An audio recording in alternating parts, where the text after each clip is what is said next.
அல்லாஹ்வின் பெயர்கள் பண்புகள் விஷயத்தில் அஹ்லு சுன்னத்தி வல் ஜமாஅவுடைய வழிமுறை எப்படி அல்லாஹ்வுடைய பெயர்களையும் பண்புகளை ஈமான் கொள்ளணும். ஏன்னா வழிகட்டவங்க அஹ்லுல் பிதாத்தான நூதனமாக அனாச்சாரமான முறையில் தங்களுடைய மனைச்சைப்படி வல் ஹவா மனசில் என்ன தோணுதோ அது அடிப்படையில் நம்பிக்கை கொள்கிறவங்க பல வழிகேடான காரியங்களை அல்லாஹ்வுடைய பெயர்கள் பண்புகள் விஷயத்தில் செய்தாங்க. ஆனால் அஹ்லு சுன்னா நபி ஸல்லல்லாஹு அலைஹி வஸல்லம் எப்படி அல்லாஹ்வின் பெயர்களை பண்புகளை ஈமான் கொள்ள கற்றுக் கொடுத்தாங்களோ அதன் அடிப்படையில் அந்த வரம்புக்குள் நின்று கொண்டாங்க. அந்த வழிமுறையை இங்கே நம்ம படிக்க போகிறோம். ஷேக் சாலிஹ் அல் ஃபௌசான் ஹஃபிதஹுல்லா இந்த பாடத்தில் அதைத்தான் குறிப்பிட்றாங்க. அவரின் வழிமுறை பின்வரும் விதிகளால் அமைந்தவை. அஹ்லு சுன்னாவுடைய வழிமுறைங்கிறது சஹாபாக்களுடைய காலத்திலிருந்து உள்ள சஹாபாக்கள் எப்படி ஈமான் கொண்டாங்களோ அவங்களை பின்பற்றி வந்த தாபியூன்கள் தாபியன்கள் அவங்க எப்படி ஈமான் கொண்டதோ அதுதான் அந்த விதிமுறை பாருங்க. ஒன்று, அவர்கள் குர்ஆனிலும் நபி வழியிலும் வந்துள்ள அல்லாஹ்வின் பெயர்கள் பண்புகள் அவற்றின் வார்த்தைகள் தரும் வெளிப்படையான அர்த்தத்தையே நம்பிக்கை கொண்டு உறுதிப்படுத்தினார்கள். ஒரு அரபியில் ஒரு வார்த்தைக்கு என்ன அர்த்தமோ அது அப்படியே வெளிப்படையாக ஈமான் கொள்வாங்க. அல்லாஹ்வுக்கு வஜ்ஹுன்னு வார்த்தை வந்திருக்குது. வஜ்ஹுனா முகம்னு அர்த்தம் பண்ணுவாங்க. எதுன் அப்படின்னா எதுன் அது கை அப்படின்னு அர்த்தம் பண்ணுவாங்க. வெளிப்படையாக அந்த அர்த்தத்தை அப்படி ஈமான் கொள்வாங்க. இது அஹ்லு சுன்னாவுடைய வழக்கம். இதுதான் சரியாக அல்லாஹ் ஈமான் கொள்ளுடைய வழக்கம். ஆனால் அது ஒப்பிட மாட்டாங்க. உதாரணம் அதையும் சொல்லுவாங்க இப்போ ஷேக்கு. சரி, ஆனால் முதலாவது என்ன, முதல் விதி அந்த வார்த்தைக்கு நேரடியான அர்த்தத்தை அப்படியே நம்பிக்கை கொள்ளணும். அவற்றின் வெளிப்படையான அர்த்தத்திற்கு மாறா வேறு அர்த்தங்களை கொண்டு அவர்கள் விவரிக்க மாட்டார்கள். அந்த அர்த்தத்துக்கு மாற வேறு அர்த்தத்தை சொல்லி விவரிக்க மாட்டாங்க. ஓகே, முகம்னா அழகு, முகம்னா பொலிவு,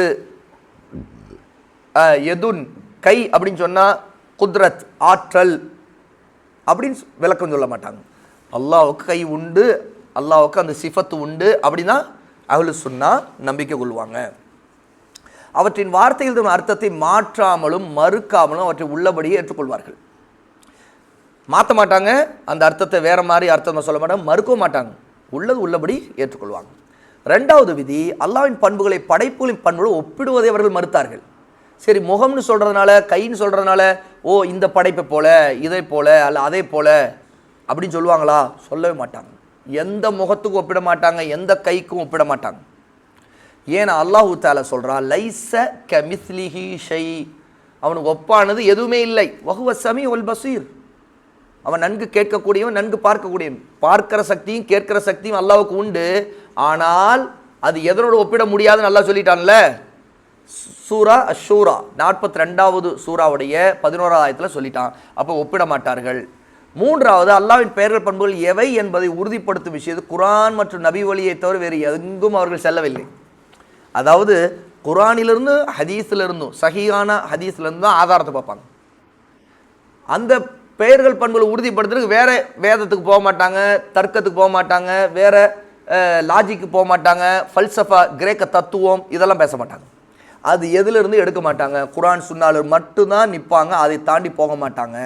அவர்கள் அல்லாஹ்வும் தூதரும் எவற்றை உறுதிப்படுத்தினார்களோ அவற்றை உறுதிப்படுத்துவாங்க. அதாவது உண்மைனா ஆதாரத்துக்கு தான் உண்மைப்படுத்திடுவாங்க, ஆதாரம் இல்லையா மறுத்துருவாங்க. அல்லாஹ்வுடைய தூதரும் எவற்றை மறுத்துட்டாங்களோ அவற்றை அப்படி மறுத்துருவாங்க. அல்லாஹ்வுக்கு மகன் இல்லைன்னு அல்லாஹ் மறுத்துருக்கிறான், அவங்களும் மறுப்பாங்க. ஆமாம், அல்லாஹ்வுக்கு மகன் இல்லைன்னு மறுப்பாங்க. அல்லாஹ்வுக்கு தூக்கம் இல்லைன்னு மறுத்துருக்கிறான், மறுப்பாங்க. அல்லாஹ்வுக்கு எதெல்லாம் இல்லைன்னு சொல்லியிருக்கானோ அவங்களும் அதை மறுப்பாங்க. இறப்பு இல்லை அவங்களும் மறுப்பாங்க.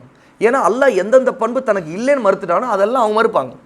எதெல்லாம் உண்மைன்னு சொல்லியிருக்கானோ அதெல்லாம் அவங்க உறுதிப்படுத்துவாங்க. அதை தாண்டி போக மாட்டாங்க. இப்போ அல்லாஹ்வுக்கு அவன் கேட்கக்கூடியவன் அப்படின்னு வந்திருக்குது, சரியா? ஏன்னா அஸ்ஸமீ செவியுறக்கூடியவன் வந்திருக்குது. ஆனால் காதுகள் அல்லாஹ்வுக்கு உண்டுன்னு வந்திருக்குதா? இல்லை, ஆதாரம் இல்லை.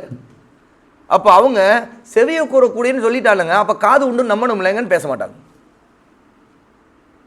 காது உண்டுன்னு சொல்ல மாட்டாங்க. ஏன்னா அந்த பண்பு பெற்று அல்லாஹ் சொல்ல. ஆனால் கண்ணு உண்டுன்னு அல்லாஹ் சொல்லியிருக்கான், கண்கள் அல்லாஹ் சொல்லியிருக்கிறான், கைகள் சொல்லியிருக்கிறான், ஆனால் காதுகள் அல்லாஹ் சொல்லலையே. அப்போ நீங்கள் எப்படி செவியுறக்கூடியவன்கிறத வச்சு காதுகள் உண்டுன்னு சொல்லக்கூடாது. ஏன்னா உன்னுடைய அறிவை தாண்டி அல்லாஹ்வுடைய பண்பை நீ கற்பனை பண்ணுற. அல்லாஹ் எப்படி கேட்குறான் அல்லாஹ் தான் அறிஞ்சுவேன். அல்லாஹ் கேட்கக்கூடியவன், நன்கு கேட்கக்கூடியவன், எல்லாமே அவனுக்கு கேட்கும். ஆனால் காதுகளால் கேட்கிறான்னு சொல்ல மாட்டோம், ஏன்னா அதுக்கு ஆதாரம் இல்லை. அப்போது வரம்பு குர்ஆன் சுன்னா தான் வரம்பே தவிர நம்முடைய அறிவு அல்ல. நம்முடைய அறிவை கொண்டு போய் அவங்க நுழைக்கூடாது. ஏன்னா காது உள்ளவன் கேட்க கடவன். இப்போ உங்களுக்கு எனக்கு காது இருக்குது, படைப்புகளுக்கு காது இருக்குது. அப்போது காது இருக்குதுங்க, கேட்குங்க. காதால் தான் கேட்குதுன்னு படைப்பை பார்த்து நம்ம புரிஞ்சுக்கிறோம். நம்ம கண்ணால் பார்க்குற ஒன்று, நம்ம உடலால் உணரக்கூடிய ஒன்று காதுகள் இருக்குது. காதை திறந்திருந்தால் கேட்குது, காதை மூடிட்டோன்னா கேட்க மாட்டேங்குது.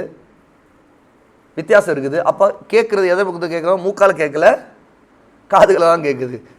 காதில் பிரச்சனைனா, காதில் செவிப்பற அருந்துருச்சுன்னா ஒன்றுமே கேட்க மாட்டேங்குது. ஆக மொத்தம் கேட்குற சக்தி இங்கே காதுகளில் இருக்குதுங்கிறது தெரியுது. இது உங்களுக்கு, எனக்கு, மனிதர்களுக்கு அல்லது மற்ற ஜீவராசிகளுக்கு. அல்லாஹ் கேட்குறான்னா எப்படி கேட்குறான்? அல்லாஹ் தான் அறிந்தவன், நமக்கு தெரியாது. அல்லாஹ்வுக்கு பண்பு உண்டு, அதை நம்ம ஈமான் கொள்வோம். ஆனால் குர்ஆன் சுன்னா சொல்லாத ஒன்றை சொல்ல மாட்டோம், சொல்லக்கூடாது. இதான் அஹ்லு சுன்னாவுடைய வழக்கம், வழிமுறை, மன்ஹஜ். அப்போ நாம் நம்முடைய கற்பனையை கொண்டு வந்து அல்லாஹ்வுடைய பண்புகளை நுழைக்க மாட்டோம், நம்முடைய தர்க்கத்தை வைக்க மாட்டோம், நம்முடைய புத்தியை வைக்க மாட்டோம், மனையச்சைப்படி வியாக்கியானம் தரமாட்டோம். இது அஹ்லு சுன்னாவுடைய வழிமுறை. நான்காவது, அவர் அல்லாஹ்வின் பெயர்கள் பண்புகள் விஷயமாக வந்துள்ள ஆதாரங்கள், வாசகங்களை, அதாவது குர்ஆன் சுன்னாவுடைய ஆதாரங்களை, அந்த சென்டென்ஸ் என்னென்ன வார்த்தைகளோடு இருந்தோ அதை முஹ்கம் என்று உறுதியாக நம்பிக்கை உண்டுந்தார்கள்.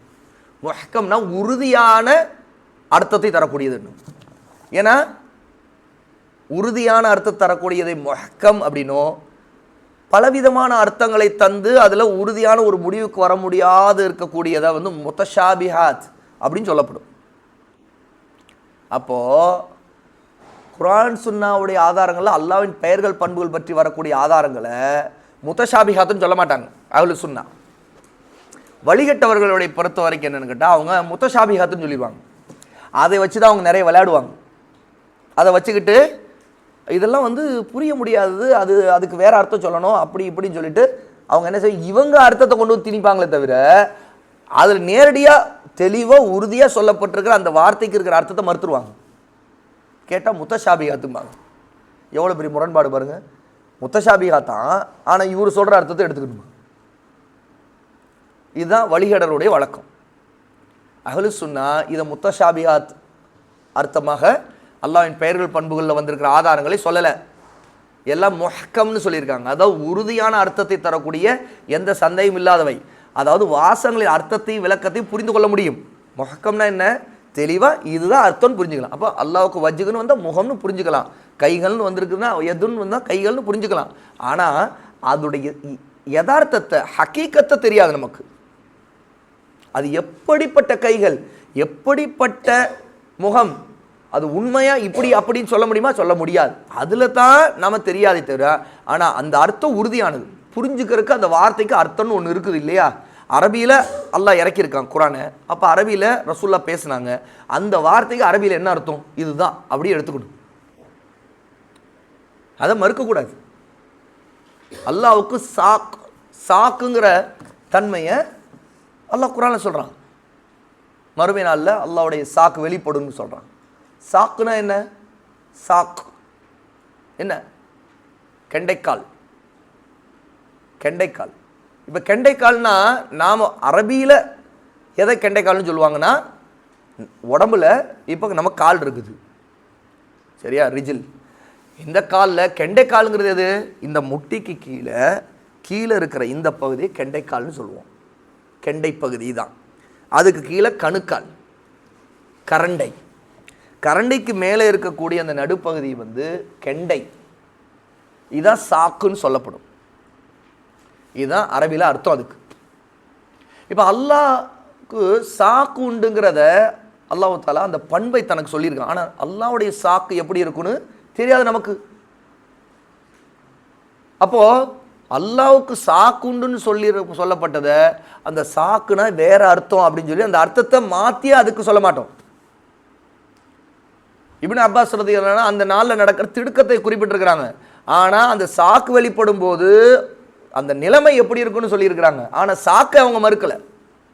இப்னு அப்பாஸ் ரலியல்லாஹு அன்ஹு அல்லாஹ்வுக்கு சாக்குன்னு சஹாபா ஈமான் கொண்டாங்க, அவ்வளோதான், அதோட ஈமான் கொண்டோம். ஏன்னா அந்த பெயருக்கு அந்த வார்த்தைக்கு, அந்த அரபி வார்த்தைக்கு இதுதான் அர்த்தம். ஆனால் எப்படி தெரியாது? அல்லாஹ் தான் அறிந்தவன்.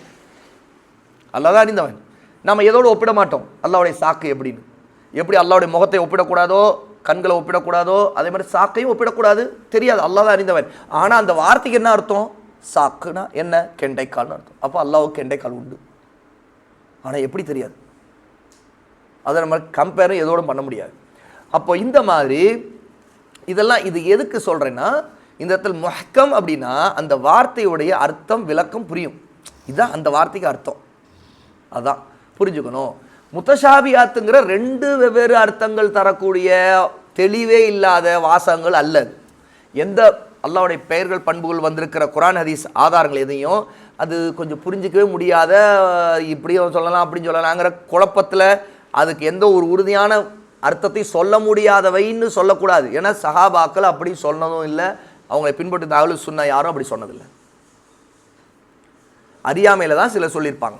எனவே அவர்கள் அவற்றின் அர்த்தங்களை குறிப்பிடாமல் நிறுத்தி வைக்கவில்லை. அதாவது சிலர் அது சொல்லக்கூடாது, அர்த்தம் சொல்லாதீங்க, அப்படி நிறுத்திடுங்க, அது சாக்குன்னு சொல்லிட்டு அமைதியை விட்டுருங்க, அந்த அர்த்தங்களை சொல்லாதீங்க. அப்படி என்ன அர்த்தம்? கெண்டைக்கால்னு சொல்லக்கூடாது. இவங்க என்ன செய்வாங்க, சிலர் அந்த அர்த்தத்தை அல்லாட்ட விட்டுருங்கன்னு சொல்லுவாங்க. அர்த்தத்தை சொல்லக்கூடாதுன்னு தடுக்கிறதுக்காக அல்லாட்ட விட்டுருங்க அப்படின்னு சொல்லுவாங்க. இது ஒரு வழிகேடு.